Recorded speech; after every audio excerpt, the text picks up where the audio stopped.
I'm actually supposed to be talking to you about constructivism today, but I'm not going to. I'm going to continue talking to you about what I was talking to you last time, and I'll collapse the constructivism lectures into one lecture, so it'll keep us on track. I want to tell you a little bit more about this image and what it probably means, and then we're going to continue with our discussion of shamanic transformation and its relationship to personality transformation. So the first thing, if you look at the picture on the right, the first thing you'll see, of course, is that it's a tree, and the tree is associated with the snake. Now, I believe I told you guys about Lynn Esbell's research and the relationship between predatory snake prevalence and the acuity of human vision. You remember that? Okay, that's good. So to me, what the image on the right looks like is, first of all, it's like the ancestral home of human beings for tens of millions of years, or our ancestors. And so that's the tree with the snake. It's like the primary human environment maybe 60 million years ago. It's not human at that level, but it's part of our evolutionary heritage. And it's also part of why we have a sense, especially that large trees are sort of sacred. That's one of the senses that drives environmentalism, for example, because environmentalists are often very interested in protecting old-growth forests, which is actually kind of weird because old-growth forests are ready to burn down, and they're also kind of biologically dead. There's no light can get to the bottom, and nothing grows down there, so they're just trees, and they're almost dead trees. So, you know, from the perspective of biological diversity, they're not really that fruitful an environment. But human beings still have some real kinship with those gigantic trees, and we feel that there's something, you know, natural and sacred about them. So superimposed on that is, I think, something like the next stage of human evolution. And so, you know, these representations were made by people who were trying to represent sort of the ultimate reality of mankind.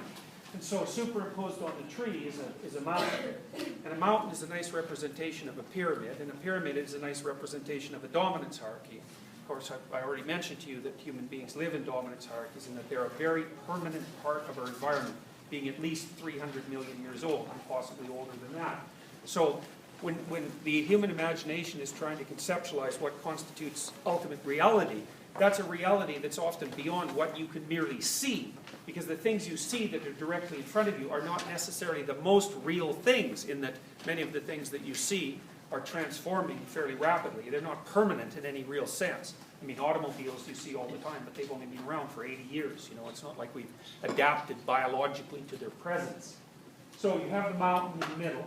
And the mountain is sort of sitting in a circumscribed territory. And the idea there is that there's a dominance hierarchy that human beings inhabit, and it always occupies a particular territory. And the dominance hierarchy is like the culture, the place of culture that mankind exists within, that's surrounded by the chaos outside. And the chaos outside is represented by, well, there's two snakes in the picture on your right. The snake in the middle is an Ouroboros, which is a snake that eats its own tail.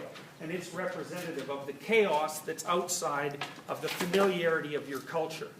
And so it's a very, as we've mentioned already, it's a very intelligent perspective, because it says, well, mankind always lives in culture, and surrounding culture is the unknown, and that's the eternal habitat of man, so of human beings. So.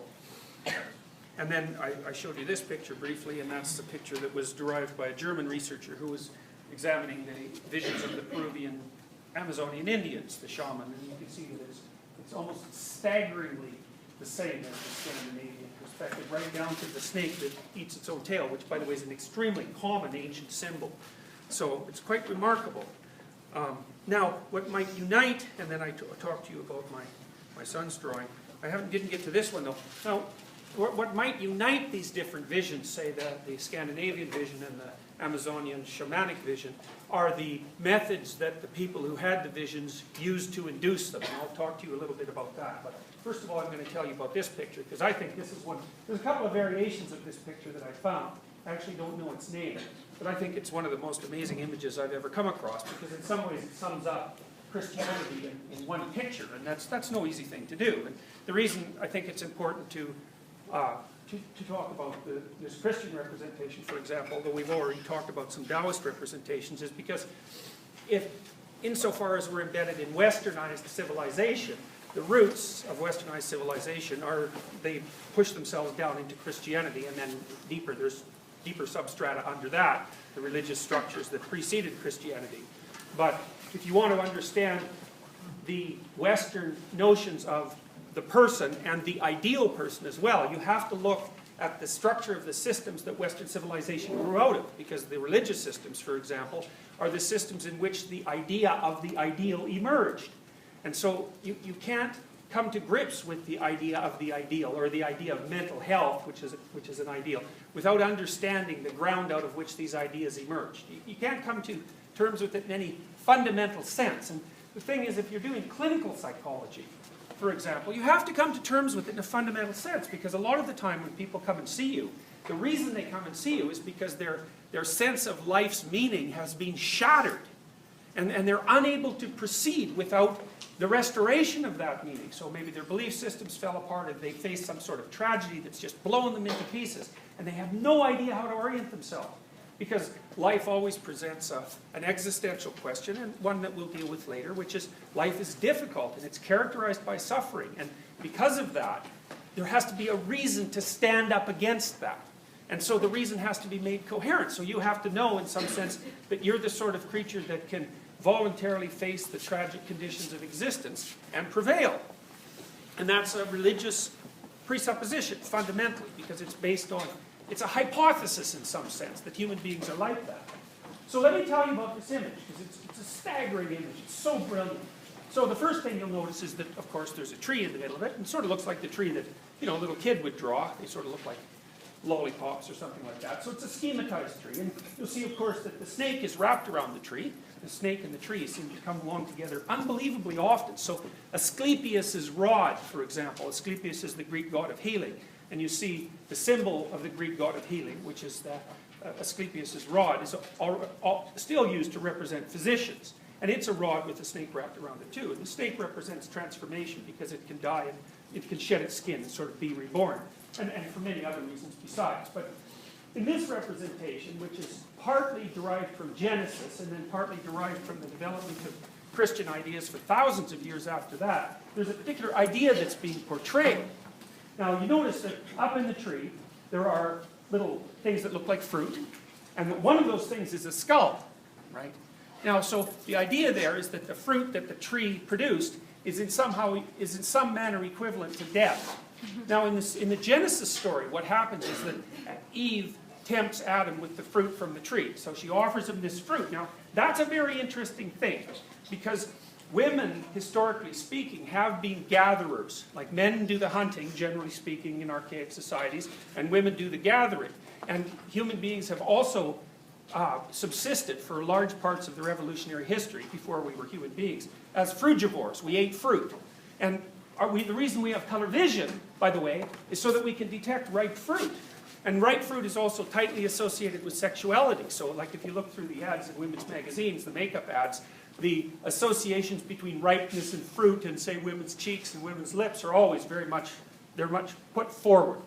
And so there's a tight association between sexuality and food, and for a variety of reasons. But so Eve basically tempts Adam, in some sense, into a conscious relationship with her by offering him food. And in the case of the Genesis story, it's ripe fruit. And so it's an enticement. And she also entices him into self-consciousness, which is quite interesting, because number one, women do make men self-conscious. I mean, that's sort of an ultimate truth of the nature of the relationship between men and women. And rejection in particular is something that makes men self-conscious, and they're much more exposed to that than women are in the sort of sexual dance, because women are sort of, on average, quite successful at seeking out sexual encounters, where men are, on average, very unsuccessful at doing the same thing. So they suffer a lot of rejection. It's a very fundamental form of rejection, right? It's like, well, you're good enough to maybe tolerate being alive and all that, but your genetic material should by no means be allowed to, move itself into the future. It's a really fundamental form of rejection. And the rejection is, well, you don't measure up. And that's certainly the ground of self-consciousnness. And so there's a lot of weird things tangled up together in the Genesis story. So Eve gives Adam the fruit, and what happens is that wakes him up. What the story says is that the scales fall from his eyes. And then the first thing that happens is he realizes he's naked. And that's a very interesting kind of realization, because one of the very common nightmares that people have is that they're naked in front of a crowd. So you might say, well, what does it mean to be naked in front of a crowd? Well, it means to have your vulnerability exposed to the arbitrary judgment of the cultural mass. It's a nightmare for most people. And human beings are very weird animals, because most animals wander around on 4 legs. And of course, that means the armored part of their body is what shows, right? Their spine and their ribs along the back, which is pretty tough and hard. But human beings are standing up. So the most vulnerable parts of our body are broadcast straight forward. So when human beings woke up during our evolutionary, progress towards the kind of consciousness we have, when we became self-conscious, that was essentially equivalent to recognizing our naked vulnerability. And that's what the Genesis story is trying to relate. And it also points out that it says snakes, women, and fruit played an integral role in the development of human self-consciousness. And so here, the fruit that's being eaten is equivalent to death, and that's why there's a skull in the tree. And so, because what happened was when people became self-conscious, like consciously self-conscious, we started to understand the full nature of our vulnerability. And so what does that mean? Well, for human beings, in part, it meant that we discovered time. And that's a great thing to discover, because then it means you have the future to think about.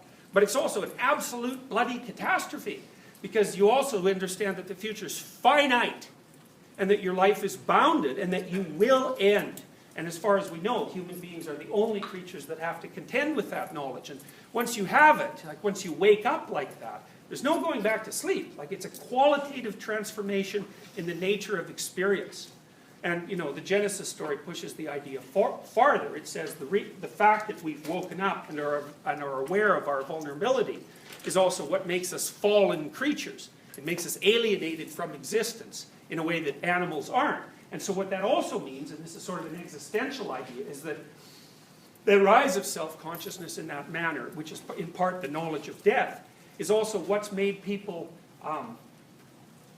one of the things that happens, for example, in Genesis it's quite a funny story. So Eve makes Adam all self-conscious, and then they wander off and cover themselves up, right? Which is sort of the first entry of cultural artifacts into the paradisal state. It's right. The first thing you do once you realize you're naked is cover yourself up. Now, that story is often interpreted in a sexual way, and there's elements of that, but it's more pragmatic. It's like, once you figure out that you're naked and that you're going to freeze to death and that it's cold in the future, it's like the first thing you do is cover yourself up. And people have been wearing clothes for a very long time. We've been wearing clothes for so long that body lice are adapted to clothing. And so it's been tens of thousands of years. So, and obviously human beings are also the only creatures that wear clothes, which is, and it's a human universal, by the way. People wear clothes everywhere, virtually everywhere that human beings have been discovered. So you cover yourself up, and that's the first indication that you're aware of your vulnerability. But you're also aware of the necessity of taking care of yourself as a separate entity, which animals don't really seem to have that notion. I mean, they get hungry and all that, but it's not obvious that they can extend the idea of hunger into the future, so that so that they're caring about times that are not here yet. Now, what happens after people become self-conscious? They cover themselves up, and then God comes into the garden, which he's always doing, to have a walk with Adam, and Adam can't be found. And so God says, where are you? What are you doing? Hiding away. And Adam's cowering behind a bush, which is really stupid. He's there with Eve, thinking, I suppose, that God can't see through the bush, or whatever it is that he's thinking. And, he makes a case that God asks him what in the world he's doing hiding, and he says, well, I'm naked. And God says, well, how do you figure that out? And of course, Adam, being the heroic figure he is, immediately points to Eve and says, well, it was the woman's fault. You made her for me, but, it was her that tempted me. So it's really quite a comical story. It's often being read by sort of patriarchal Christian interpreters as a story that implicates Eve in the initial destruction of mankind. But for my way of reading it, it's just as hard on Adam, or even worse, because he's such a cringing coward when things really start to go wrong. I mean, the first thing he does is hide, because he's naked. And the second thing he does, as soon as he's pushed on it a bit, it's like, it's your fault, he won't take responsibility for it. And that's also an extremely complex story, because one of the things it implies, it's a brilliant idea, is that, like, if you can imagine metaphorically that walking with God means something like, staying in close contact with the divine nature of being or something like that, and having ultimate faith in the positive nature of reality, things that might be damaged if you became self-conscious. Well, why would you stop believing in that, which would be to stop walking with God? And the answer to that is, well, you become aware of your own vulnerability and your own, finiteness, and that makes you afraid, so you hide. And that is what people do. They do that all the time. It's a chronic state of human existence that in many ways you hide from the best parts of yourself. And I mean, adolescence is usually like the painful acting out of that process over a protracted period of time. And people often never really recover from that. They won't bring their best forward because they're afraid. And they're afraid for good reason. And so God says, oh, well, now you've done it. We can't undo this. And so now out you go. You're not going to be in paradise anymore, which means you're no longer going to be unconscious like a happy child. It's like you've screwed up completely. You're finite. Now you're going to have to work because you're aware of the future. And so, all these things that can go wrong. So you're going to have to work because you realize that the future could be dangerous. So you have to fix things up. And he tells the women that they're going to suffer dreadfully in childbirth. It's very interesting because there's a reason that women suffer in childbirth. And the reason for that is that their child's heads are too big. I told you about that the last time we met.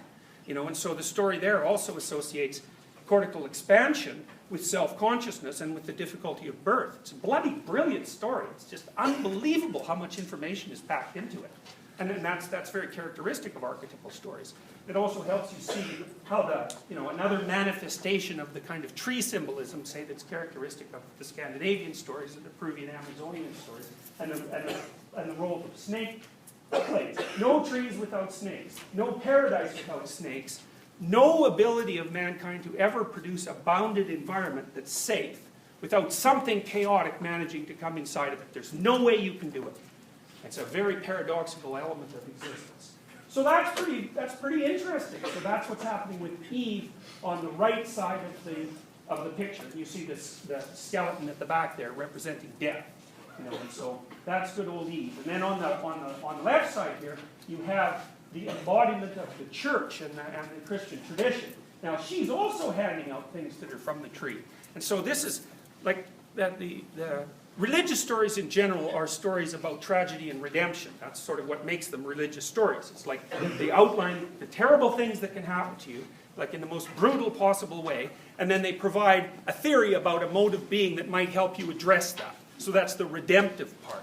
And so the redemptive part here is, you see, in the tree, there's also a crucifix. It's sort of the counterpart to the skull. And in the tree, there are all these little fruits, and some of them are obviously the apple skulls that Eve are handing out. But what they are on the left-hand side are hosts. And the host is the little thing that Catholics eat during the Mass. And the host is, hypothetically, part of Christ's body. And so that's it's a derivative of the Last Supper. And there's an unbelievably archaic idea that lurks underneath that, because it's basically a cannibalistic ritual.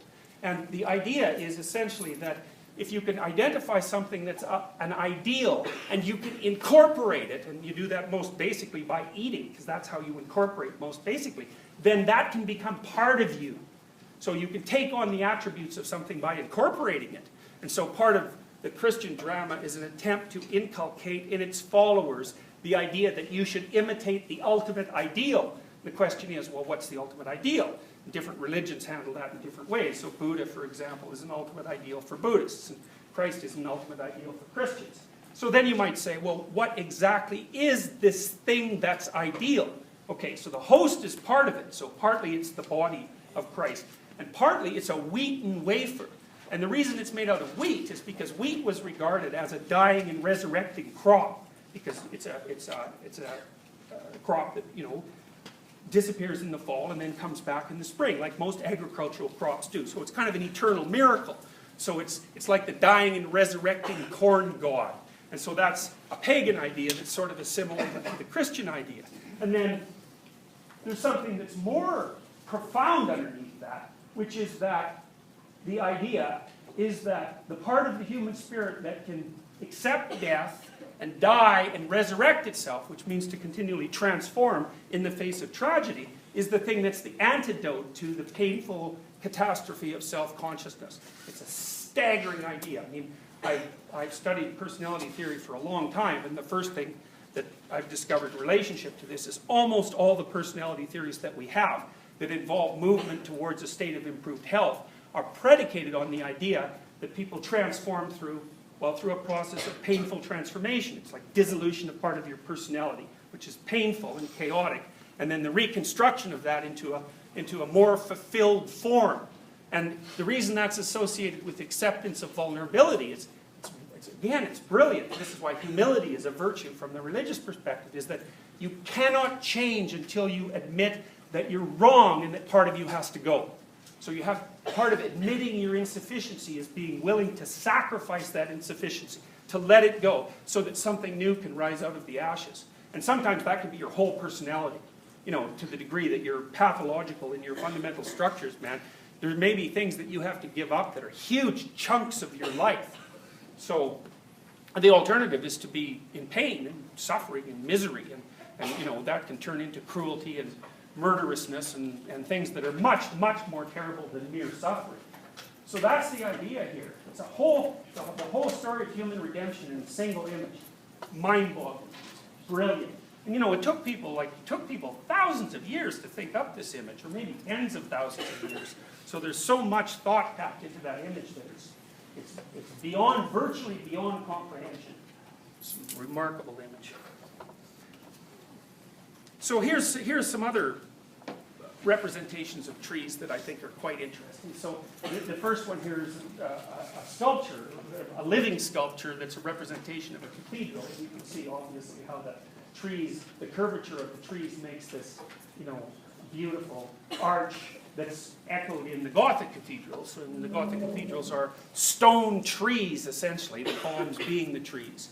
And so, in some sense, they're representative of the forest that's human beings' primeval home, but they're representative of something more than that, too, because the Gothic cathedrals are these interesting trees made out of stone that are also places of light, because what the Gothic cathedrals are basically, what they're made of is the interplay between tree-like stone and light. The stained glass windows, of course, are the light. And so there's this idea that the ultimate structure is some tree-like column that's invadable by light, and in some ways that's an analog of the body and its function. So, and you see symbols that are associated with this. Well, first of all, these are echoes. These are echoes of the tree-like structures that are within, because the tree structure is a structure that many biological forms take. So, that's the nervous system tree. This is really worth meditating on for a bit, because most of us are convinced that our brain, is in our head, and really that's not right. It's just not that accurate. I mean, look at the dissemination of your nervous system throughout your body. Your brain is distributed through your body. Your spinal cord's pretty damn smart. It can walk by itself. So, for example, if you take people who are paraplegic but they've managed spinal damage at a point that they're no longer able to voluntarily control their legs. If you hoist them up and put them on a treadmill and tilt them forward, their legs will walk by themselves. So, because your spinal cord is smart enough to walk. I mean, you need your brain to tell it where to go, but in some people who are paraplegic have been taught to walk in a controlled fall. And so it's quite interesting. So, your spine isn't stupid. It's part of your brain. It's just a lower part that's more associated with movement. But, your whole body is full of central nervous system. There's more neurons in your autonomic nervous system, which is the part of your nervous system that controls your internal organs, than there is in your brain.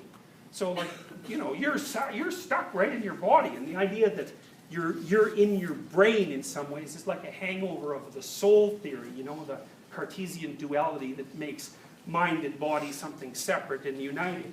I mean, I believe there's something to that theory, but, it definitely underestimates the degree to which you're an embodied nervous system, and that the structure of your thought is predicated on the fact that you're in a body, like you're an embodied cognitive creature, and you wouldn't think or be the way you are without the body.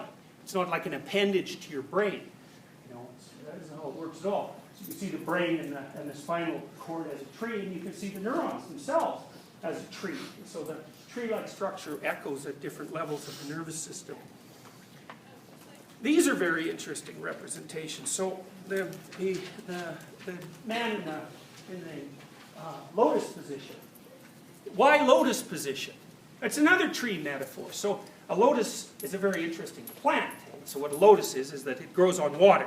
So the water's deep, and maybe the top of it's clear, but then the bottom of the water is very, very murky and deep and dark. And so it represents the dark elements, say, of the unconscious mind or the unknown that we aren't privy to. And the lotus grows way down into that, and then into the soil below. And so it comes out of the darkness, the soil and the darkness, and then through the dark water, and then up into the clear light. And on the surface of the water, it blooms. And so it opens up like a mandala, like the stained glass window on the right. It opens up like that. And in the middle of that, the Buddha sits in his triangular position, in the lotus position. And that represents enlightenment. And what the whole image represents is the coherent ordering of multiple levels of structure, all the way from the primal material up to the highest level of consciousness.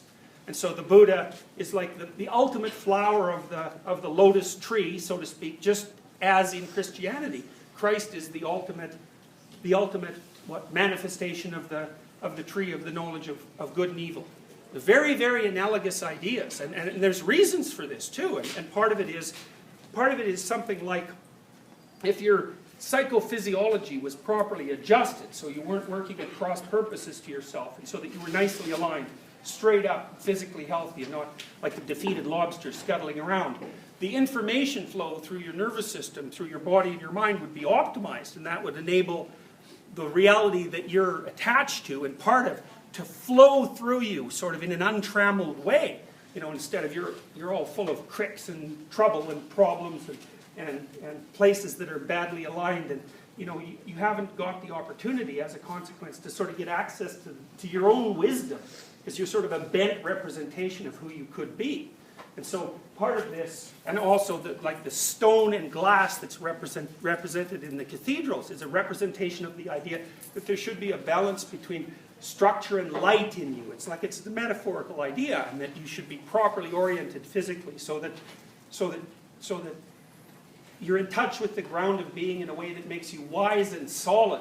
And that's one of the things that enables you to take on the tragedy of existence without becoming weak. I mean, these are they're brilliant ideas. So this is an Eastern mandala, and to me, what it is it's a tunnel into this tree-like structure. It's like a cross-section of the tree-like structure.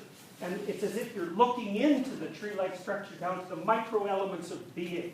And there's a representation there about how perfectly aligned everything is at every level of resolution and every level of manifestation.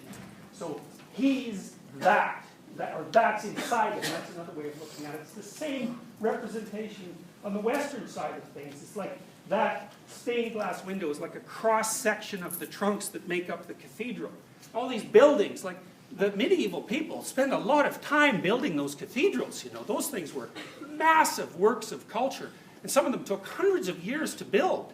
I mean, can you imagine modern people building anything that would take like even 100 years? It's like we want things to be up in 6 months, at most. Those medieval people would work away for like 300 years on a cathedral. They were really serious about what it was and what it represented. They were trying to produce the embodiment of the highest ideal in architectural form. And we've lost a lot of that. Even on the campus you can see that, because if you go over to the sort of classical side of the campus, it's all, cathedral-like and beautiful, and there's some attention being paid to the aesthetic element of the wisdom that's embodied there. And then you come over on this side, it's hideous, it's a factory. The aesthetic is so terrible, it's appalling. All the buildings that, they're built to last for 50 years, and then they're outdated, and they're completely cheap and hideous, and, they're cinder block, and fluorescent lights. It's like, come on. And they have you guys sit in these things that are so uncomfortable that you wouldn't put your dog in them, and it's lost to lose this sort of thing. There's a big difference between a medieval cathedral, a Gothic cathedral, and this bloody place. But what you're supposed to be in university is something that's like a medieval cathedral. It's a testament to the best that mankind has to offer. You don't put it in a box like this. It's appalling. It's appalling. There's no excuse for it. I actually think it's a conscious effort to subvert the values of the university, because it's not a factory. You're not factory products. You know, the university is here to teach you how to be human beings, and that's the highest thing that you can aim for. And to subvert that to a lower order, it's the worst thing that can be done. It's a crime against humanity. There's no excuse for it. And the ugliness that goes along with it is part and parcel of the subversion. It's like a hatred of the highest values. It's a terrible thing. So, you know, none of you are going to go home and say and feel proud that you were sitting in this room. You know? It's like, all right, so now the shaman are very strange people. And it's very difficult to know how long archaic people have been practicing shamanic rituals, but we know that it's tens of thousands of years. And we also know that most of the shamanic rituals and the visions that accompany them are induced by some kind of hallucinogenic substance. And it depends on the culture what the hallucinogenic substance is. But one of the things that's quite interesting about them is that they all have basically the same chemical structure. And I'll show you that in a minute. So, the shaman, people who are chosen to be shaman are basically, you might think of them as the repositories of the oral tradition of the culture.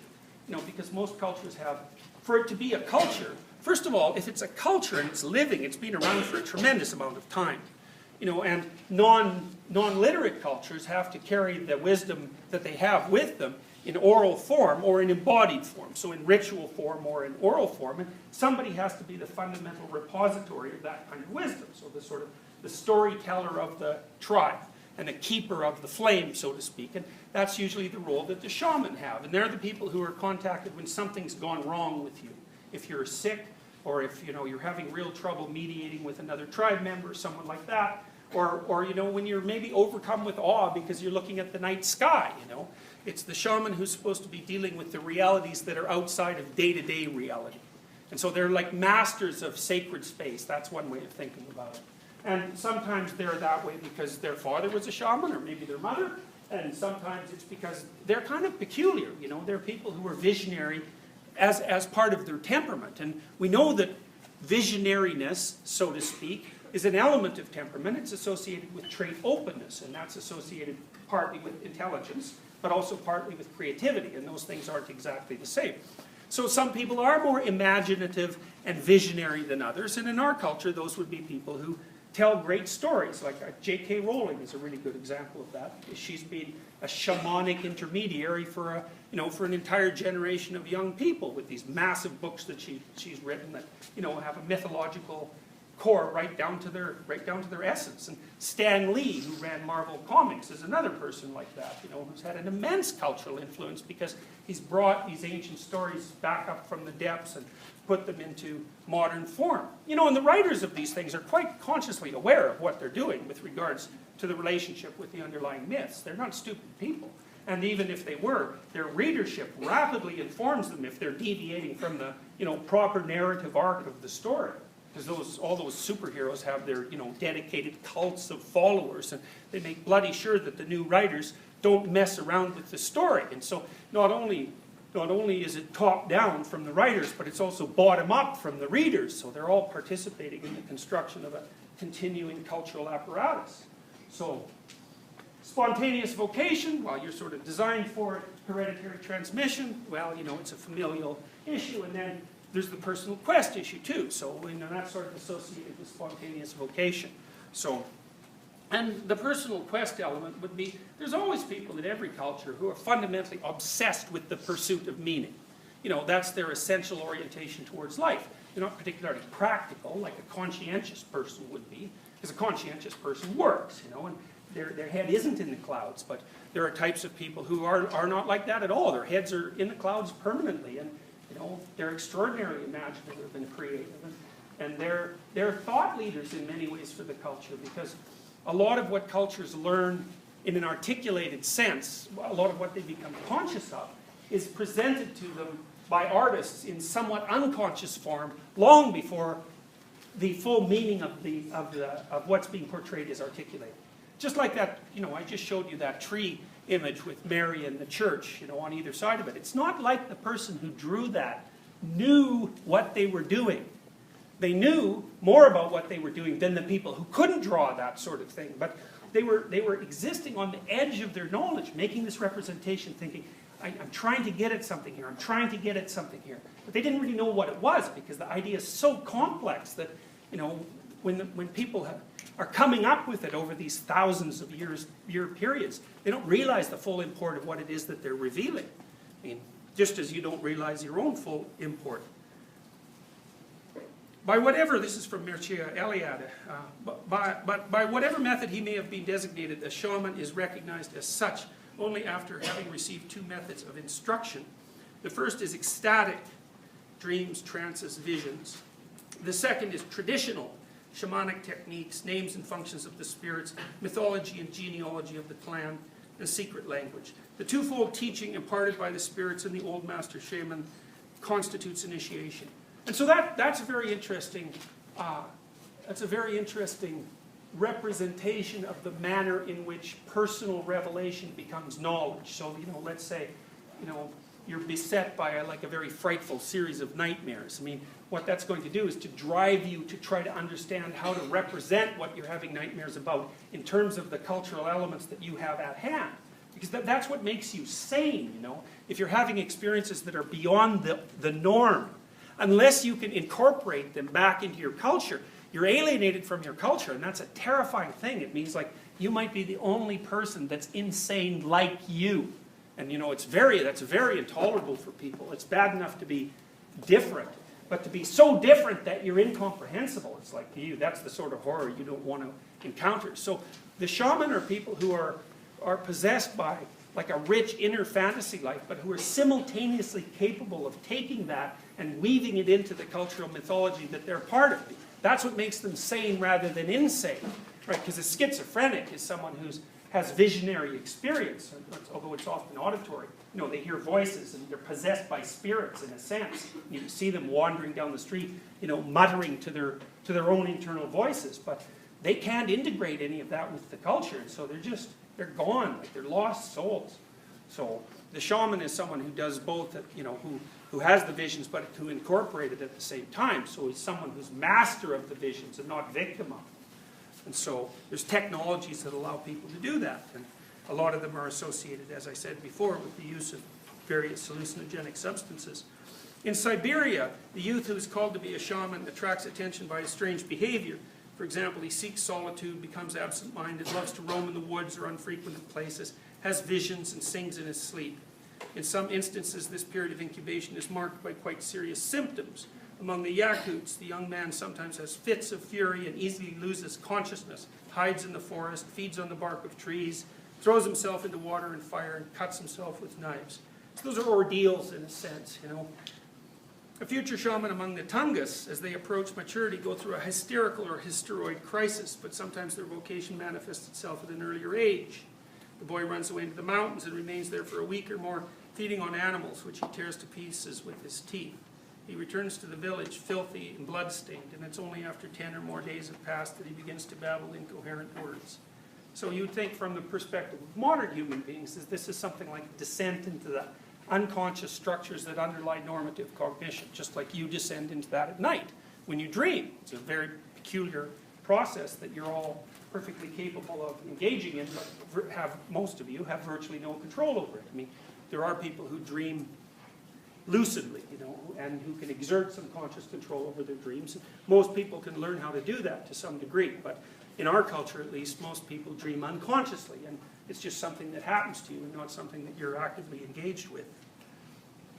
The strange behavior of future shamans have not failed to attract the attention of scholars, and from the middle of the past century, by which he meant the 19th century, several attempts have been made to explain the phenomenon of shamanism as a mental disorder, but the problem is wrongly put. For on the one hand, it's not true that shamans always have to be neuropathics or neurotics or people who are not well put together mentally. On the other hand, those among them who had been ill became shaman precisely because they had succeeded in becoming cured. So what that means is these are people who've undergone some kind of existential crisis, sometimes one that's induced, as part of the process that turns them into shaman, but they were able to undergo that existential crisis and then put themselves back together. And so that's what makes them masters of the chaotic realm, so to speak. And so if you're starting to fall apart and you don't know what to do, well, the best thing you can possibly do is find someone who's been there and come back. And that idea of going somewhere and coming back is also a very, very common mythological story. So that's the story of the Hobbit, for example, right? The Hobbit goes off on this quest, and he undergoes all sorts of trials, and he encounters the dragon that lives underneath everything, and he gets the gold from the dragon, which is the information that the dragon stores. And then he comes back to his community, and he's transformed. But he's strange. Like, he's going off on this big adventure. Now he's like well put together and tough, and he's also rich. But he's also peculiar, you know. When Bilbo goes back to the Shire, you know, no one's exactly sure what to do with him, because now he's contaminated with everything that he's gone through. So he's like an agent of chaos himself, you know, and someone who's somewhat terrifying. But, you know, useful if you have to have a consultation about how you might deal with the next dragon. So, now I said that a lot of the shamanic initiatory rituals seem to be associated with the use of hallucinogenic drugs. And so the most common ones that we know about are mushrooms. So, for example, there's this mushroom, which many of you have probably seen in fairy tales, right? And that's on the cover of fairy tales very frequently. And that's called an Amanita muscaria mushroom. And it's generally viewed as extremely toxic. And there's some reason for that, because it can make the people who eat it very sick. And now and then people do die from it. But mostly it's extraordinarily hallucinogenic. The Vikings, for example, this is quite a terrifying story. The Vikings used to take Amanita muscaria mushrooms before they went on their pillaging trips. And they used the mushrooms to transform themselves into the equivalent of predatory monsters. So they usually, their sort of target was wolves or bears. And the word berserk, which is what the Vikings used to go, meant bear shirt. And so they would train their young men to eat these hallucinogenic mushrooms and turn themselves into pain-free predators. And then they would take them before they went on a pillaging raid. And so you just imagine, you know, you're sitting there in northern England and you're in your village and it's all peaceful, and these bloody crazy Vikings come out of the ocean in the boats, you know, the open boats that they've traveled across the North Sea in. And they're all like stoned out of their gourd on Amanita muscaria mushrooms, and all convinced that they're like predatory bears, and that's exactly how they're acting, and they have no pain whatsoever. And it's like, that's not a good scene. That's not a good scene, you know. And the Vikings come through and they just destroy everything. It's like, so they were used for martial purposes by the Vikings, but they're a drug that's used very commonly by people who are inducing shamanic experiences among themselves across the whole northern part of Europe and Asia, and they grow almost everywhere. So those are the original magic mushroom, you know, the magic red mushroom with the white dots. And if you look you can see these things in drawings everywhere, especially in fairy tales. Very common representation in fairy tales. There is some evidence that religions that are, I suppose, in some ways more articulated and sort of sophisticated, in that they're more articulated, like Christianity, say, compared to the more shamanic religions, also have their roots in hallucinogenic experience. And this may be true to a degree that we really don't understand. So, for example, this is taken from the Eadwine manuscript, which is 11th century, fundamentally, 11th to 13th century, because there were copies of it made at different times. What you see here, it's mind-boggling, really, is that the tree that the snake is associated with is a psilocybin mushroom.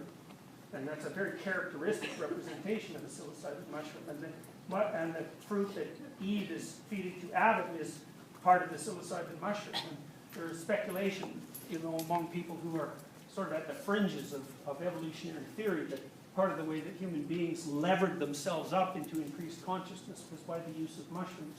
And you can see in the representations over there, some of them are absolutely remarkable, like the one on the top right-hand corner there, that's Christ, and he's standing there like this with his hands up, and then underneath the bottom half of that circle is a psilocybin mushroom, with the head is in like the main body of the mushroom is in the same position as Christ's head, and the offshoots of the mushroom are in the same position as his hands. So, well, God only knows what that means. So that's very strange and a remarkable thing. And we really don't know what to make of it. And there's a lot more investigation to be done on that. this is an ayahuasca vine, and it's part of what the Amazonian shamans use to brew their hallucinogenic mixtures. And no, none of the Westerners who've gone to study the Amazonian shaman can figure out how the hell they determined how they were going to make their mixture, because it's virtually impossible to make. You need to take the vine, and then you need to take another plant that doesn't grow in the same place, and you have to mix them together in the right proportions, and then you have to cook them together for 72 hours, and you have to do that without breathing in any of the vapors. And you know, there's thousands and thousands of different kinds of plants in the Amazonian jungle, and it isn't obvious in any way how the people who are using these mixtures figured out how to make them. And if you ask them, they say, well, the plants told us how to do it. And you know, that for modern Western people, that's not much of an explanation, but it's certainly the explanation that the tribesmen seem to stick to. And you know, God only knows how people gather their information. You know, chimpanzees use medicinal plants. You know, they're capable of finding plants in their habitat they can eat that are emetic or so on, that help them deal with diseases. And it's not clear at all how they figured that out. So there's lots of mysteries about the origin of human knowledge, that's for sure. So 3 sources of potential visionary experience. And this is very interesting. So here's the biochemical construction of hallucinogenic chemicals. So the first thing you see on the bottom right is a serotonin molecule. Now serotonin is, in some ways, it's the major brain neurotransmitter. And the reason I say that is because during your embryological development, your brain grows out, you know, it sort of flowers forth. And it's guided in its development by the serotonin system, the system that uses serotonin as its primary neurochemical transmitter. So it's not only a very archaic system, and it's so old that you share it, as I've mentioned before, with crustaceans, but it's also the system that sort of puts you together as you emerge out of nothing. And so you see its peculiar chemical structure there, and then you see these are all different hallucinogenic substances. This one is psilocybin, for example, and they're all, and DMT is a very weird chemical. It's very illegal, DMT. It produces, it's part of ayahuasca, although ayahuasca is made with a plant that contains DMT, and then something called an MAO inhibitor, which decreases the rate at which your body breaks it down. But pure DMT produces an instantaneous 10-minute hallucinogenic high where people constantly report contact with aliens. And there's a psychiatrist who spent years documenting DMT experiences, and every single person he walked through the experience with reported the same thing. They're shot out of their body, they're immediately in an alien landscape. So, well, you know, what that seems to indicate is that, you know, from a more purely rational perspective, is that these chemicals produce characteristic experiences that are associated with visionary experience. They put you in something that's like a dream state. Now, oddly, the dream state seems to be somewhat similar from person to person, but there are ways that, in some sense, that the contents of the unconscious mind could be made manifest to the conscious mind, at least for brief periods of time. Sometimes that can be clearly horrifying, because sometimes people take these chemicals and have like the worst experience of their life. And part of that seems to be associated with the sort of thing that might happen to you in psychotherapy. So, for example, if you were convinced that your psyche wasn't very well ordered and you were harboring sort of dark secrets and lies and all the sorts of things that might complicate your life, and all sorts of familial pathology and, you know, cultural baggage and like the horrors that sort of live inside your brain, you know, in psychotherapy you would sort of confront those one by one. In a hallucinogenic experience you might confront all of those at the same time. You know, and for many people, that's exactly equivalent to a quick trip to hell. And it's not something they'd rather repeat. So, now why things are set up that way? Well, who knows? You know, I mean, we don't really understand these things. We don't understand the relationship between the parts of the brain that are articulated and conscious, and then the lower parts that are sort of the repositories of traumatic information. And there's deeper mysteries that we don't understand too. So it turns out, I don't know if any of you are familiar with the term epigenesis, but there are studies of epigenetics now that show that there are certain experiences that alter your genetic structure. And well, we know that partly because if you put yourself in a new situation, a radically new situation, new genes will turn on inside of you, and they'll code for new proteins, and they'll build new structures for you. So new neurological structures sometimes, and that's part of how you can adapt. And it's also part of the reason why banging yourself against various obstacles, you know, in a kind of systematic way is a good way of expanding your range of capabilities. So we know that experience can turn new genetic processes on that are sort of latent prior to that. But what we didn't know was that some of those experiences transform your genetic structures in a way that you can transmit to your children. So, and that, that's Lamarckian evolution. No one ever hypothesized that that was possible. But you can look it up. It's mainstream science now, although, people are still not really sure what to do about it, how to think about it from a conceptual perspective, because that sort of thing wasn't supposed to be possible. So, so we have no idea to what level of being your experiences can be encoded. And we really don't know how you encode experience anyways. We don't know what the fundamental structures of your memory are, how that's associated with your conceptions of time and space, and how that's related to your ongoing experience. Those things are deeply mysterious to us. And what happens, at least in part with the hallucinogens, is that they seem to take all the horrors and terrors that you haven't dealt with and just put them in your face now. And that's part of the shamanic experience. And so it's not something for people to take lightly. And generally, people don't. So, but I've often found that it was very strange that these chemicals produce experiences that are so strange that our culture instantly deemed them illegal. For me, it's like looking at what happened back in the Middle Ages when the Catholic Church went after Galileo because he had something, strange to say about the moon.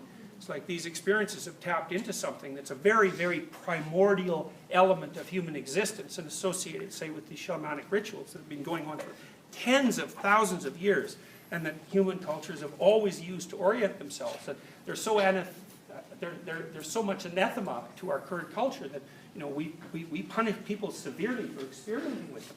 It's very, very peculiar behavior. So, although there's no doubt that this sort of thing is dangerous and very peculiar. But, So the shaman report relatively constant types of experiences when they're undergoing their transformative experiences. And here's a couple of them. One is climbing the world tree. We've already talked about the world tree. And what that seems to be, if you look at the reports of the shaman, is that their consciousness seems to be able to move itself up and down levels of analysis that aren't necessarily available to you in your normal state of consciousness. Now, whether or not that's a real phenomenon or whether or not it's part associated with the dream isn't exactly clear. So, part of it is, for example, that the shaman become convinced that they can communicate with things like plants at a very fundamental level. But they are also capable of, when they climb up the tree, for example, of entering sort of the realm of their ancestors and communing with them. And I just read a book here recently about the revival of Mongolian shamanism. And the Mongolian situation is kind of interesting because it was a pretty archaic culture. And then the Soviets came in there and communized it, which was sort of economically useful, but socially it was an absolute catastrophe because the Soviets were murderous beyond belief. And then in 1989 they just left. And so the Mongolians, they were completely up in the air then because their traditional culture had been fragmented and, the whole communist thing was a bust. And they reverted back to shamanic practices. And the shaman told them that part of the reason that they were all suffering was because they had lost contact with their ancestral spirits. And partly what they meant by that was that the continuity of the culture had been disrupted. And so people were identityless. And it was funny because when Alexander Solzhenitsyn wrote about the Soviet Union, and he wrote extensively about the Soviet experience, his eventual conclusion was that the best route for the Soviets to take after the collapse of communism would be a return to the sort of evolutionary process of development that characterized their exploration of Orthodox Christianity. Because you have to fall back to something, because people need a meaning structure. And, modern people have a hard time with incomprehensible religious meaning structures because, we demand a certain amount of rational clarity. But there's a problem with that because the absolute mysteries of life cannot be formulated with rational clarity. You have to kind of encapsulate them in a mystery that's partially understandable because otherwise they stay completely out of your grasp, and you have no answer to the question, well, what's the ultimate purpose of life? Well, you're not going to be able to get that answer in a really tight box, that you could open up and it's just going to provide all the answers. It's going to be murky partly because it has to apply to everyone. But the fact that it's murky and symbolic in a sense and sort of multifaceted doesn't mean it's unnecessary or wrong. And the more I've studied the theories that underlie personality theory, the more I've become convinced, and for me, convinced beyond a doubt, that our connection to the archaic structures of the past that defined our cultures, like without that, you're without roots. And that makes you weak. That's the big problem. It makes you weak. There's nothing to you. Every whim can possess you. Every stupid political idea that comes along is instantly your God. And you're certainly capable of going crazy with masses of people in all sorts of insane ways. It has direct consequences. You have to be grounded in something. According to a Yakut informant, the spirits carry the future shaman to hell and shut him in a house for 3 years. It doesn't sound very pleasant. Here he undergoes his initiation. The spirits cut off his head, which they set off to one side for the novice. For the novice must watch his own dismemberment with his own eyes, and they hack his body to bits, which are later distributed among the spirits of various sicknesses. It is only on this condition that the future shaman will obtain the power of healing. His bones are then covered with new flesh, and in some cases he is also given new blood. And so the fundamental structure of the shamanic ritual seems to be the death of the experiencing person, and they seem to experience that as a physiological transformation. So it's the conscious experience of their own death and their dissolution right to the dust and ashes from which human beings originally arise. One of the specific characteristics of shamanic initiations, aside from the candidate's dismemberment, is his reduction to the state of a skeleton. We are here in the presence of a very ancient religious idea which belongs to the hunter culture. Bone symbolizes the final root of animal life, the mold from which the flesh continually rises. It's from the bone that men and animals are reborn for a time. They maintain themselves in an existence of the flesh. Then they die, and their life is reduced to the essence concentrated in the skeleton from which they will be born again. And then people who undergo these experiences seem to, as I said, they seem to experience their own death in a conscious manner. And that's a very difficult thing to understand.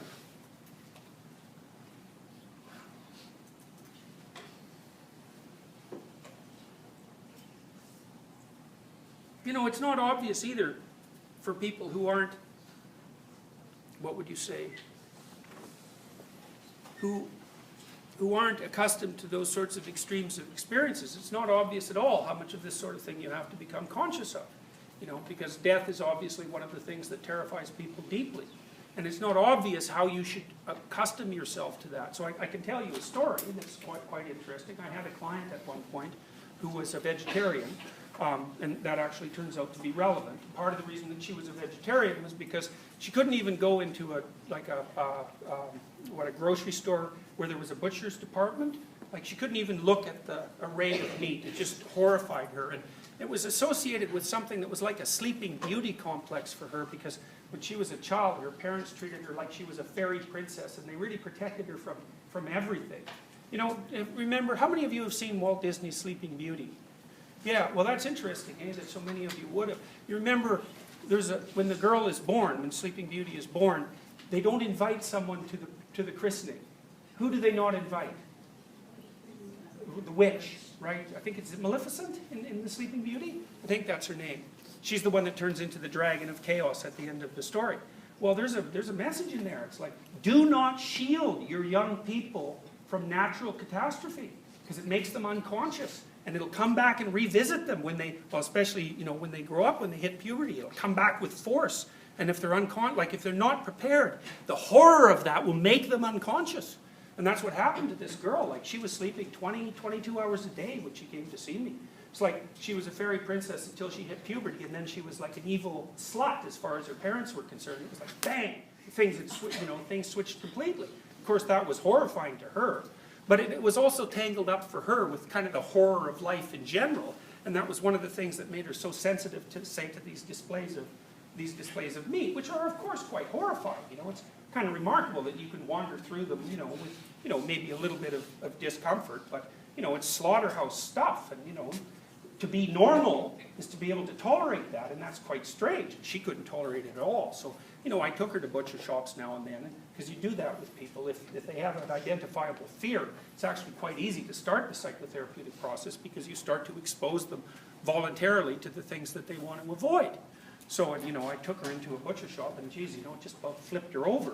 She sat in the car afterwards and cried for 20 minutes and told me about how terrible life was, and that she couldn't live in the face of all this, dismemberment and constant death. And she was also very, very inclined towards identification, with little cute animals, which is generally a fairly solid feminine trait, right? Because females are very attracted to things that are cute, and cute things are basically infantile and helpless, right? That's sort of what activates the cute detection.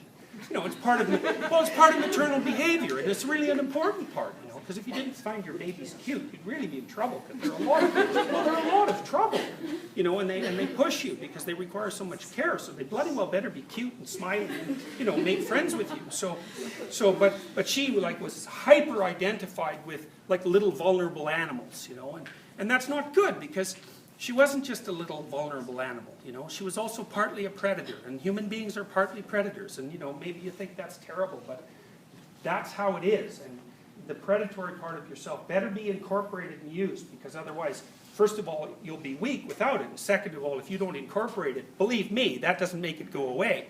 It'll just go out and have fun on its own in ways that are unconscious that you don't control. So, she was a really good dreamer, this girl, and she actually had lucid dreams, which was quite remarkable. And sometimes she could even ask her dream characters what they symbolized. Right in the dream, It's the only time I've ever seen that, although I've had some lucid dreamers in my practice. And one day she had this dream because she was really having a hard time finishing university. It was like her 6th year, 7th year, or something like that. And that was partly because she slept all the time, and then she wouldn't get anything done. Like she was trying to sleep to avoid consciousness, right? To avoid being alive, because consciousness was too painful for her. And so she had a dream one day that she met. Actually, I'm mixing two dreams here together, but it doesn't matter, because it just sort of collapses the narrative. She dreamt that she met a gypsy that was traveling through the forest, and the gypsy told her that unless she would be willing to work in a slaughterhouse, she'd never finish her degree. So she came and told me that dream, and I thought, well, slaughterhouse, that seems a little bit difficult to arrange. And she wasn't sure she could handle that anyways. And I said, well, is there anything that you can think of, if you imagine something, is there anything that you can think of that, might serve as a substitute? And she came back to me about a week later, and she said, I want to see an embalming. And I thought, wow, that's rough. That's no doubt about that. That's rough. So I phoned around to a bunch of different funeral homes, and I told them that I had a client who was so terrified of death that she couldn't even live, and that that I wanted to bring her to the funeral home and walk through it, and if it was possible to see an embalming preparation. And they were very understanding. It was quite interesting, because of course funeral parlor people are kind of strange people, right? Because they're dealing with death all the time. It's like their daily life, and they get so it's, well, they're not dying of horror every night, They're able to deal with it, which is a good thing, because we'd be knee deep in bodies otherwise, right? Someone has to do this sort of work. So, and apparently you can specialize in it. And so what that also means, unless you think, funeral parlor directors are completely non-human in some fundamental way, it clearly indicates that it's possible for a normal person to become so conversant with death that it's daily business. And emergency department people are in that sort of situation, and people who drive ambulances, human beings are bloody tough. We can take something like facing death and turn it into an everyday occurrence. It's kind of horrifying in a sense to think that you could be that harsh in a way, but by the same token, you don't want to run away screaming the first time there's an emergency in your life. What the hell good are you if someone close to you gets really sick and all you can do is whine and snivel about it because it's so hard on you? It's not your turn for that. You should be strong so that you can help them, and that means that, you have to be able to face these sorts of things. So anyways, we went to the funeral parlor, which is quite a weird thing for me too, because I actually have a rather squeamish stomach. I'm kind of disgust sensitive, and so it's hard for me, especially odors, they're just not good for me at all. But, so I could have never been a surgeon or anything like that. But we went to the funeral parlor, and I found it extremely interesting, because first of all, You actually need to know how these things operate, because at some point you're going to be called upon to deal with them, and maybe it'd be nice if you had a little knowledge beforehand so that, you didn't only have the grief that was knocking you over, but all the novelty that was associated with trying to orient yourself in that space. And so we talked to the funeral director, and we talked to him about how he sort of managed his day-to-day encounters with death. And, he said he sort of saw it as his role to shepherd people through the grieving process, and that for him it had made him in some ways more acutely aware of the finitude of life, obviously, but that also made him more conscious of, of each day, of the passing of each day. And that might be one of the things that's salutary about facing your own mortality. It's like, you waste time. Like, here's a good question for you guys. How many of you waste more than 4 hours a day? Okay. So I would say the reason you do that is because you haven't really faced the reality of your own death. If you had done that, you would stop doing that. You would not waste time. And we could do a quick economic analysis. I like to do this with people. So what do you think your time's worth an hour? Guess. We know it's at least $10, right? Because that's minimum wage. Well, so the minimum value society puts on your labor is $10 an hour.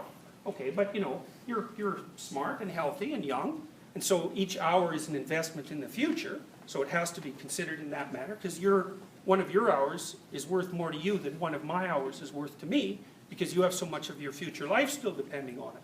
So that's a big deal. So I would say $50 an hour is probably reasonable for what you guys are worth. It's somewhere between 10 and 50 anyways. So, let's assume 50. Okay, it's $200 a day. It's $1,400 a week. It's $5,600 a month. It's $65,000 a year. It's like, you want to waste it? Go right ahead. But that's what it's costing you, at minimum. You might think, well, no, because I'm not getting paid. It's like, wrong. You're paid for your studies. You just get paid 10 years from now. It's just deferred income. And there's a huge difference between people who have B's and A's. Like B's, doors shut. A's, doors open. And so, you waste that time, you will bloody pay for it. And you don't get it back either. So, if you're awake and you know that this is waiting for you and that there's only so much time you have, that can bloody well wake you up and stop you from wasting your time, because you don't have that much of it. This is a medieval representation it's a very strange representation, obviously, because it's a crucifix and has a snake on it. It's not, but it's a tree snake thing, and it's actually an echo. There's a story in the Old Testament about Moses leading his people through the desert, and it's sort of a, they've escaped from tyranny, so that's the previous place of order. Now they're in chaos because they've left tyranny, so they're all wandering around sort of without their heads. They don't know which way they're going. They're trying to run away from something that's bad and towards something that's good, but they don't know where they are, and so they get all kind of, fighty and break into factions, and then they start worshiping false gods like golden calves and so on. It's fragmentation under pressure, right? And so God gets irritated at them, and he throws a bunch of poisonous snakes into the desert because, he's such an easy guy to get along with. So he throws a bunch of poisonous snakes in there, and they go around biting all these people who are, not being faithful. And so all the people who are, doubting Moses are starting to freak out because they keep getting bit by all these poisonous snakes. And so they finally call on Moses to ask God to be like, call off the poisonous snakes. They'll behave, just call off the poisonous snakes. And God says to Moses to build a staff with a bronze snake on it. And that if people will come and look at the snake, then they'll be immune to the snake's poison, or the snakes will stop biting them. I don't remember which. And it's a lovely story because it's another exposure story. It sort of means that if you're willing to gaze upon the thing that is most poison to you, or that you're most afraid of, that can help you overcome it. And that's sort of what this is a representation of, except it's more complex because this serpent's tail sort of stretches down into infinity. That's what that representation is. It's sort of the manifestation of the unknown right from the beginning of time and space. That's what that image represents. And that's sort of the problem of humanity in some sense. It's that, there's an infinite number of troubles stemming from an infinite source. It's a remarkable representation, I think. You've heard about near-death experiences, I imagine, the idea that people see the light at the end of the tunnel, and then, when they get through the light, they see all their ancestors there, and something that vaguely resembles God, and, and that's conditioned to some degree by their cultural background. But it's a very common experience, and This is actually a representation of that from a 12th to 13th century painting by Hieronymus Bosch. And this seems to be the sort of thing also that's characteristic of the shamanic experience post-reduction to skeleton. So the shaman dies, and then as a consequence of that, he ends up in a space that's characterized by the presence of the ancestral spirits, whatever that means. I mean, you could think about those as, like, each of you are embodiments of ancestral spirits, right? Because all the ideas you have, for example, none of them are your ideas, or virtually none of them. It's almost impossible to have an original idea. All the ideas you have are like the ghostly remnants of brilliant philosophers or theologians who've lived, hundreds or thousands of years ago, and your whole head is populated by these things. And they're sort of embodied things because they tell you how to act. They're not just cold, dead ideas. And you're a mixture of all those things. And I don't know if the ancestral spirits that these visionaries encounter are like personified representations of the spirits that live inside their head or what they are. But part of the experience seems to be what would you call it? It's like a rescuing of the dying father from the depths. How many of you have seen Pinocchio? Right, so you know the fundamental theme there, right? Pinocchio is a marionette, so anyone can manipulate him. And he's a wooden head, he's not awake, he's not conscious, he's not alive. And so he can be led astray in 15 different ways. And, finally his father disappears to go looking for him. And for reasons that aren't exactly clear, his father ends up inside a whale at the bottom of the ocean, which is not the first place you'd think of looking for your father. But especially if you were a puppet and like a cricket was leading you around, which is all absurd stuff. Although one thing I could tell you is, what's the cricket's name? Yeah, what's the initials? Right, so fake, right? Yeah, Jiminy Cricket is Southern U.S. slang for Jesus Christ. And, the animators picked that up as a joke. But it's not a joke, because of course the cricket serves as the conscience and the spiritual guide on this quest vision. And it's the cricket that leads the puppet deep underground. Actually, it's into the ocean, to the deepest depths of despair, right, and death, like a shamanic disintegration, to find the spirit of his father. And why does he need that? Well, it's because without incorporating the spirit of his father or his forefathers, he can't be real. And that's because human beings, and puppets apparently, we're cultural creatures. It's not like there's you and there's your culture. It's like you are your culture. And so you're either the embodiment of your culture, fleshed out and made whole, or you're just a fragmentary thing and you're only half alive. And worse than that, you can't cope with tragedy. I mean, the way that Pinocchio becomes real is he rescues his father from the whale, which is also a dragon, right? The whale's a dragon. How do you know that? What happens to the whale? He spits fire. Yeah, it's weird behavior for a whale, and it's because Pinocchio lights a fire inside him. But of course, that's how human beings have always escaped from chaos, is by using fire. So he's the master of fire. And that brings him up from the depths, and he has to rescue his father. And it actually kills him, right? His father says, no, let me drown. Save yourself. And Pinocchio doesn't, and he dies in the effort to bring him to shore. But then the blue fairy comes down and says, well, because you're such a good puppet, it's like, great, now you're awake. It's a remarkable story. It's an amazing movie. I mean, it has themes in it that are thousands and thousands of years old. Like the idea that the hero has to journey to the darkest depths to reclaim a treasure. The treasure can be lots of things. It can be the dead father. It can be a princess. It can be gold. It doesn't really matter. There's this idea that the thing you want most is to be found where you least want to look, which is a lovely little. That's an alchemical dictum, by the way, that was sort of reanimated by Jung. So, anyways, the idea in the shamanic visions is that past death, there's this opening up into the ancestral landscape, and that's the place where you can commune with, well, the ancestor gods, or maybe the spirit of the ancestors themselves, which is something like God. If you look at the Christian representations, for example, one of the elements of God is God the Father. And so God the Father is sort of like an amalgam of all the great fathers of the past. Because you might say, well, what makes a person a great father? Well, careful, devoted attention would be part of it, right? That's a transpersonal thing. It's like if you're a great father, and you are too, there's something about both of your actions as a great father that are the same. And you can think of that as the spirit of the great father. And that sort of shines through individuals. And so that's a way of communing with God through the ancestors. And that's part of what these rituals are about.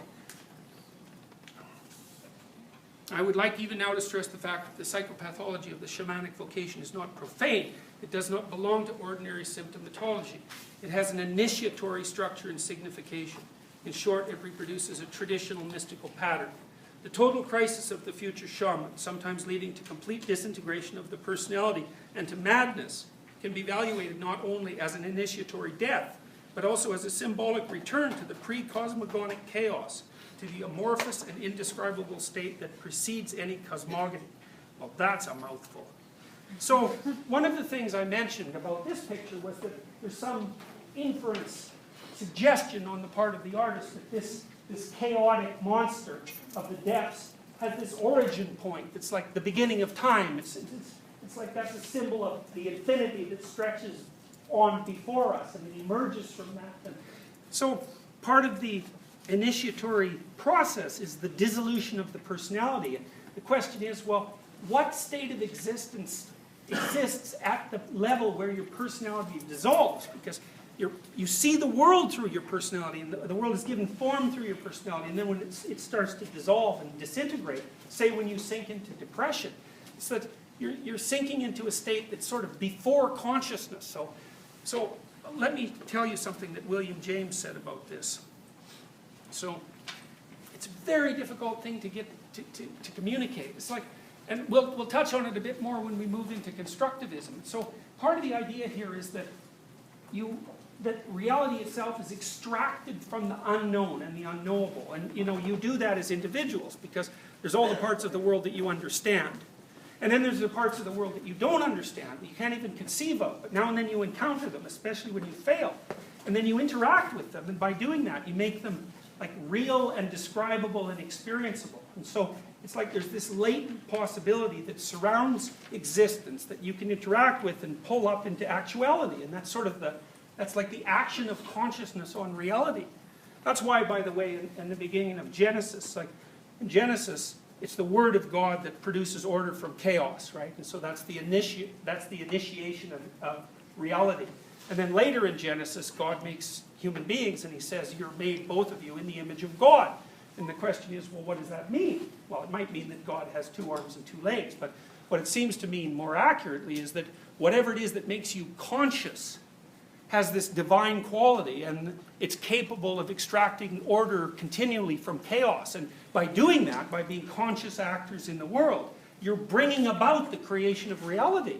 And that's a remarkable thing. And there's nothing mystical about that. You know perfectly well that you can make tomorrow one thing or another, And is that free will? Well, who knows? That question will never be solved. But it certainly seems phenomenologically like there's an option here for you, and there's an option here for you, and there's an option here for you. Those are all potential. And you can just choose which one of those you want to head towards and make actual.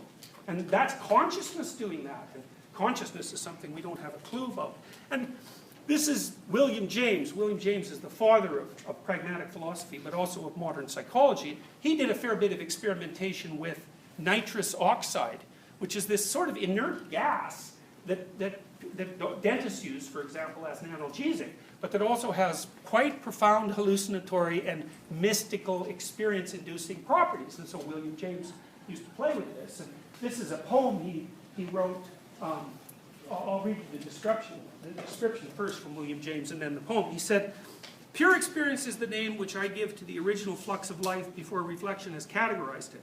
Only newborn babes and persons in semi-coma from sleep, drugs, illnesses, or blows can have an experience pure in the literal sense of that which is not yet any definite what, though ready to be all sorts of whats, full both of oneness and of manyness, but in respects that don't appear, changing throughout, yet so confusedly that its phases interpenetrate, and no points, either of distinction or of identity, can be caught."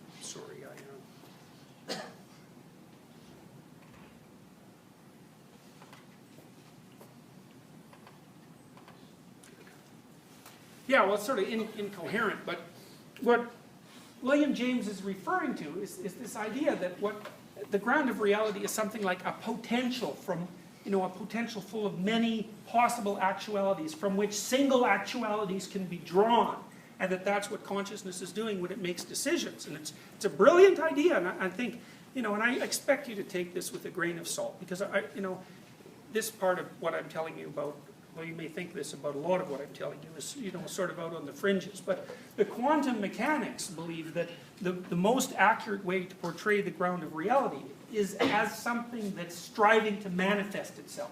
It's not there yet.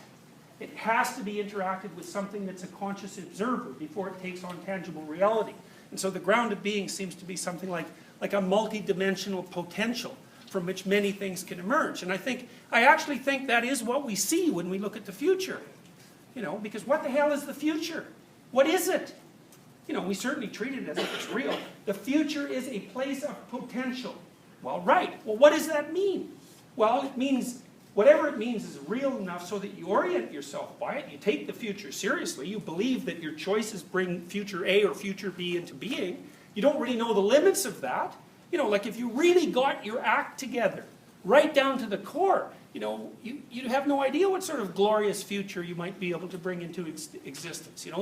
It's an unresolved question. If you diligently work with all of your effort, to perfecting the things around you, you have no idea how far you might be able to go. And it's a real open question, and I think that's part of what human beings have to bring against the sort of horrors of existence, is like, you have a lot of potential. And if you made the right choices and were, awake and careful, God only knows what you might be able to manage. So, here's his poem. He sounds like a 60s hippie from Greenwich Village, really. It's written in like 1890. No verbiage can give it, because the verbiage is other, by which he means that whatever this potential is exists in a place before articulation. Right? Once it's articulated, it's not potential, it's all...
彼だったら今ここにいるのや君らだ私にはガマ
all of a sudden something actual.